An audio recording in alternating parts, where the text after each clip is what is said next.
국감이 시작되었습니다. 같은 날 국감에서 이루어진 두 사건에 대해 민주당이 보인 태도는 정말 상반됐습니다. 납득하기 어렵습니다. 어제 과방위에서는 AI 합성 시연을 문제 삼아 정회를 요구하더니 법사위에서는 대법원장을 조롱하는 합성 이미지는 사실상 묵인했습니다. 어제 세종시에서 있었던 국회 과방위 국정감사장에서는 AI 생성 가짜뉴스를 두고 경론이 벌어졌습니다. 야당 의원들은 KBS 박장범 사장과 배경훈 과기정보통부 부총리의 모습을 AI로 합성한 영상을 시연하며 가짜뉴스 생성의 위험함을 강조했습니다.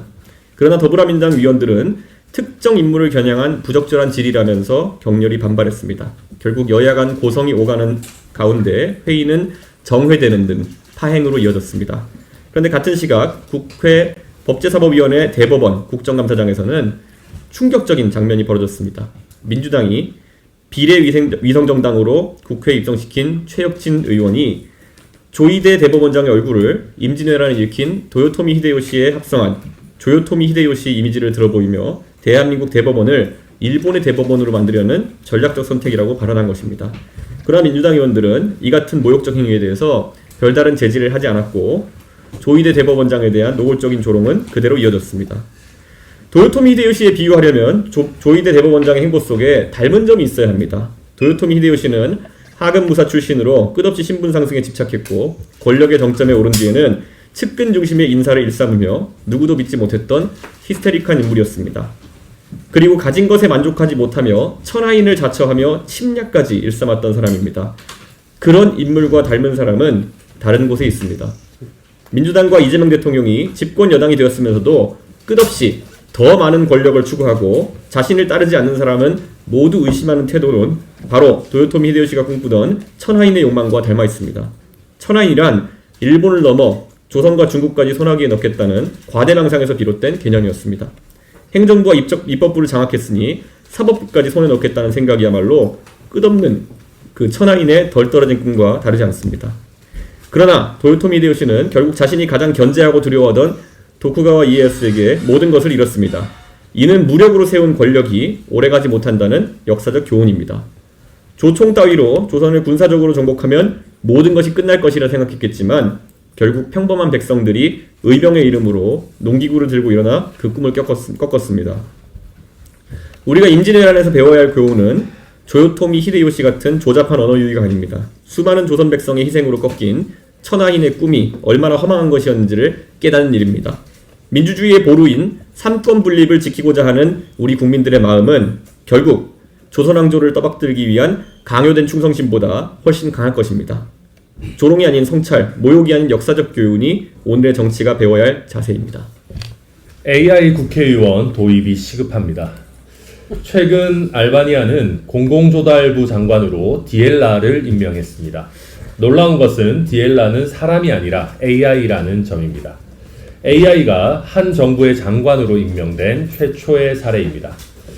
사법부의 수장을 조리돌림하는 난장판 법사위를 보면서 AI 법사위원장이 최소한 추미애 법사위원장보다는 낫겠다는 생각을 했습니다. AI는 최소한 삼권 분립을 파괴하는 행태를 하거나 받은 자료를 여당만 보는 불공정한 행위를 하진 않을 것이니 말입니다. 천박한 광기로 대법원장 합성 사진을 든 국회의원을 보면서 저런 국회의원은 즉각 AI로 대체해야 한다고 생각하는 국민들도 적지 않으실 겁니다. 몇몇 천박한 국회의원의 문제가 아닙니다. 대한민국의 정치는 시스템적으로 광기에 상을 주는 형태로 타락하고 있습니다. 광기는 쇼츠 조회수를, 인지도를, 후원금을, 강성 지지층의 지지를 가져다 줍니다. 미친 척하고 세게 지를수록 다음 지방선거에서 최소한 광역단체장 후보가 될 확률이 높아지는 것은 사실입니다. 정치인 입장에서 광기의 길, 강성의 길을 선택하지 않을 이유가 없습니다. 정치적 양극화와 그로 인한 광기에 이른 진영 논리의 득세는 우리나라만의 일이 아닙니다. 시스템적 해법을 고민해야 합니다. 국회에서의 AI 활용도 금기시할 것이 아니라 개헌 등 논의 테이블에 적극적으로 올려야 합니다. 국민의 대표는 원칙적으로 살아있는 인간이 해야 할 것입니다. 그러나 보조적인 내지 소수의 AI 국회의원을 두는 방안도 적극 검토할 필요가 있습니다. 물론 인간이 다 연합한다면 AI에 관여 없이 의사결정을 할 수 있어야 할 것입니다. 동시에 한 정당이 일방 독주를 하는 경우에 AI와 토론하고 AI를 일정 정도 설득하는 절차적 허들을 둔다면 최소한의 합리성과 헌법 질서를 지키는 데 도움이 될 수 있습니다. 저부터 AI 국회의원 도입에 관해 진지하게 검토하고 국감 이후에 정책 세미나부터 열겠습니다. 이상입니다. 어물전 망신은 꼴뚜기가, 국회 망신은 민주당이 시키고 있습니다.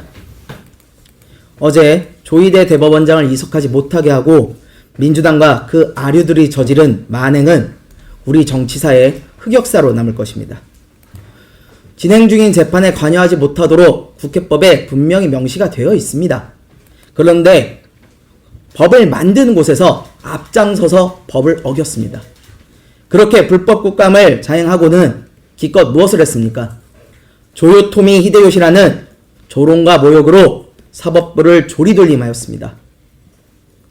창피하고 부끄러움을 넘어 분노를 느낍니다. 자신하던 녹취록은 어디 있고 식사를 같이 했다던 사람들은 도대체 어디 있습니까? 막상 근거가 하나도 없으니 탄핵은 못하고 이렇게 막장 국회를 만들고 있는 거 아닙니까? 민주당이 요구합니다.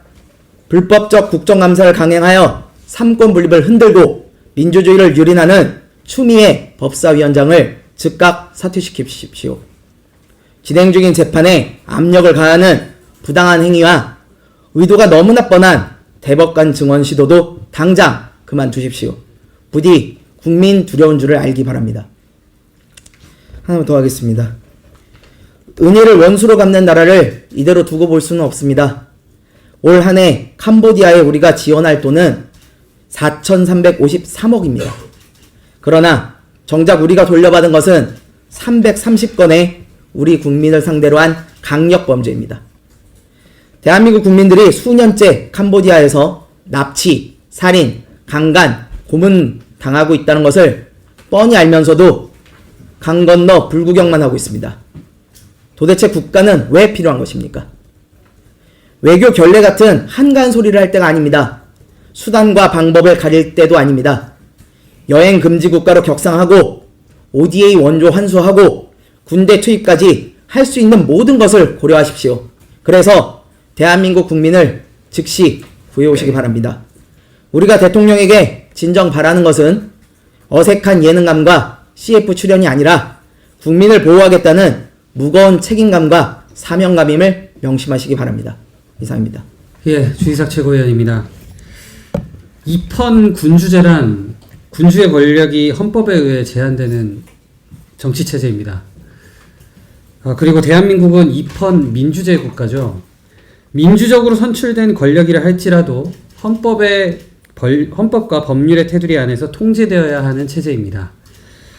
아무리 선거를 통해 다수의 지지를 받았다 하더라도 또 다수의 권력을 갖고 있다 하더라도 그 권력은 결코 헌법 위에 설 수 없습니다.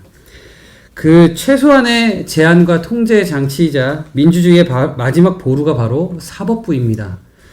그런데 요즘 민주당의 사법부 흔들기가 도를 넘고 있습니다. 오늘 많은 최고위원들께서 이 국정감사에 있었던 일을 말씀해 주시는데 저도 마찬가지로 어제 국정감사에서는 사법부의 수장인 조희대 대법원장이 여당 의원들 또 그쪽 진영에 있는 의원들로부터 갖은 모욕을 당했습니다. 이는 단순한 국감 풍경이 아니라 헌법 질서를 흔드는 진짜 위험한 행태입니다. 이재명 대통령과 민주당이 콜라보되어 이젠 대한민국 전체를 어제 국감장 마냥 난장판으로 만들고 있습니다. 22대 국회 임기가 아직 2년 7개월이나 남았습니다. 이 긴 시간 동안 더 이상 나라가 무너지지 않기를 바라는 마음으로 금식 기도라도 해야 할 지경입니다. 이들의 고삐를 잡으려면 내년 지방선거에서 상당한 충격이 필요하다고 생각합니다. 내년 지방선거에서 개혁신당은 좋은 후보를 내겠습니다. 국민이 투표하고 싶어지는 정당, 대안이 되는 정당이 되겠습니다. 깨끗한 인물 공천하고 재치 있는 선거운동으로 민주당이 독점하려던 지방의회 의석을 예를 들어 2석이었다면 그 중에 1석이든 또 빵석으로든 만들어내겠습니다. 그렇게 국민이 지방선거에서 민주당이 들 회초리가 되도록 개혁신당에 앞장서도록 하겠습니다. 이 와중에 또 조국혁신당의 조국 비상대책위원장이 부모 네트워크를 활용해 자식에게 인턴 기회를 주고 또 공정성 논란을 일으킨 데 대해 국민께 사과드린다고 밝혔습니다. 그 말 반만 맞습니다. 조 위원장은 단지 기회를 준 부모가 아니고 업무방해, 위계 공무집행 방해, 위조 공문서 행사, 허위 작성 공문서 행사, 위조 사문서 행사, 청탁금지법 위반, 직권남용 등 7개 혐의로 유죄 판결을 받아 징역 2년과 추징금 600만 원을 선고받은 범죄자입니다. 그건 단순한 기회 제공이 아니라 범죄를 저질러 만든 기회였습니다. 조 위원장님, 말은 똑바로 하십시다. 김정철 최고위원입니다. 지금 대한민국의 사정 시스템이 다시 권력의 도구로 전락하고 있습니다. 최근 이재명 대통령께서 마약 세관 사건에 대해서 임은정 검사장과 백혜련 경정에게 직접 수사를 하라고 했다는 보도를 봤습니다. 이는 가히 충격적입니다. 도대체 최상병 특검은 왜 하는 겁니까? 최상병 특검은 윤 대통령이 수사 외압을 했다는 이유로 수사를 하고 있는 겁니다. 그런데 마약 세관 사건도 수사 외압이 본질인 사건입니다. 그런데 지금 이 대통령께서는 수사 외압 사건을 수사하라고 수사 외압을 넣고 계신 겁니다. 이 대통령의 이러한 수사 지시는 헌법 제7조가 천명한 공무원의 정치적 중립 원칙을 정면으로 위반한 행위이며 형사소송법, 검찰청법이 정한 수사 지휘 체계의 근간을 흔드는 위헌적 행위입니다. 검찰청법 제7조는 검사가 검찰 사무에 관해서만 상급자의 지휘를 받도록 하고 있고 제8조는 법무부 장관이 검찰총장을 통해서만 구체적 사건을 지휘할 수 있다고 규정하고 있습니다. 그런데 대통령이 특정 사건에 대해서 특정 인물에게 이 사건은 네가 맡아라 라고 지시할 권한은 어디에도 없습니다. 이는 권력분립의 원칙을 훼손하는 위헌이자 위법한 행위입니다. 대통령은 법 위에 설 수가 없습니다. 특히 이번 지시는 단순한 행정부 수반으로서의 지시가 아니라 수사의 특정한 방향과 수사 담당자를 특정인으로 지정한 명백한 직권 남용입니다. 임은정 검사장은 이미 정치적 편향성으로 문제시된 인물이고 백혜련 경정은 자신이 이 사건의 이해관계자라고 주장하는 당사자입니다. 이 두 사람에게 대통령이 직접 수사를 맡기라고 지시했다면 이는 공정한 수사 원칙을 스스로 무너뜨린 것입니다. 이것은 더 이상 법에 의한 수사가 아니라 정치에 의한 수사, 즉 하명 수사입니다. 지금 이재명 대통령께서는 검찰총장을 폐지하고는 스스로 검찰총장의 역할을 하고 있는 것과 같습니다. 이것이야말로 검찰공화국을 비판하던 세력이 만들어낸 또 다른 청와대 공화국 대통령 수사청 아니겠습니까?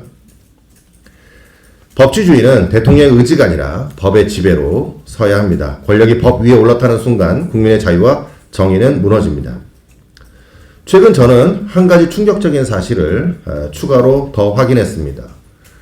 김건희 특검이 출범된 지 얼마 되지 않아 남부지검 띠지 사건이 이슈화되던 시기에 민주당의 서영교, 김용민 의원이 특검 사무실을 방문해서 특검보들에게 수사 상황을 고려하지 않은 채 특검법의 수사 범위에 속하지도 않는 남부지검 띠지 사건도 특검이 맡으라고 강력히 요구했다고 합니다. 이는 명백히 수사 개입입니다. 특검을 민주당의 사설수사기관처럼 이용하려는 위헌적 행위입니다. 법률로 임명된 특검에게 국회의원이 수사 방향을 요구하고 특검법의 수사 범위에 속하지 아니하는 사안에 대해서까지 특검에 대해서 수사를 강력히 요구하는 것은 입법부의 월권이자 직권남용입니다. 두 의원은 왜 특검을 방문했는지 이것을 철저히 밝혀야 할 것입니다. 국민 여러분, 정의는 선택적이어서는 안 됩니다. 불의보다 더 나쁜 것이 바로 선택적 정의입니다. 법 앞에는 누구도 예외가 없습니다. 다시 한번 개혁신당은 강력히 규탄합니다. 하명 수사를 즉각 중단하십시오. 더 이상 검찰과 경찰을 권력의 복수의 도구로 삼지 마시기 바랍니다. 이상입니다.